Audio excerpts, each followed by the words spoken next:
Hello மக்களே, welcome to Delhi talks. Is Mahanadi promo just now release ஆச்சு. அதில் ப்ரோமோவில் பார்த்தீங்கன்னா பாதி சீன் வந்து இன்னைக்கு எபிசோட்லேயே முடிஞ்சிடுச்சு. வெண்ணிலா கிட்ட வந்து பேசுவாங்க இல்லையா, காவேரி போயிட்டு ஃபில்லாம் பண்ணிட்டு கண்டிப்பாக உனக்கு பண்ணி கொடுத்த சத்தியத்தை காப்பாற்றுவேன் அப்படின்னு சொல்லிட்டு கிளம்பும் போது விஜய் வந்து போகாத காவேரி இங்கே இருன்னு சொல்லுவாங்க. பட் அதோடய வந்து நமக்கு இன்னைக்கு எபிசோட் முடிச்சுட்டாங்க.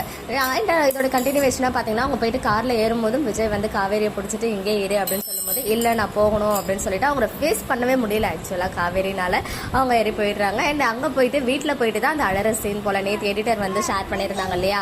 ஸோ அவங்க விஜய் வந்து கால் பண்ணிக்கிட்டே இருக்காங்க. பட் கால் வந்து நம்ம காவேரி அட்டன் பண்ணாமல் அழுதுகிட்டே இருக்காங்க ஃபீலிங்ஸில். ஸோ அவங்க எடுத்த முடிவு வந்து கண்டிப்பாக தப்பான முடிவு தான். அதனால இவங்களுக்கும் ஒன்றும் கிடையாது. விஜய் இன்னுமே வந்து ஃபீல் பண்ண போகிறாரு.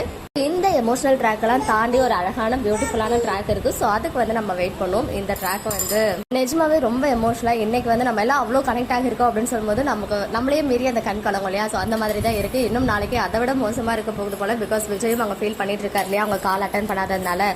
எமோஷனலான ப்ரோமோ எப்படி இருந்துச்சு அப்படின்னு கமெண்ட்ல சொல்லுங்க. ஓகே மக்களே, நெக்ஸ்ட் வீடியோவில் மீட் பண்ணுறேன். எக்ஸ்க்ளூசிவ் அப்டேட்ஸ்க்கு மறக்காம நம்ம யூடியூப் சேனலை சப்ஸ்கிரைப் பண்ணிக்கோங்க.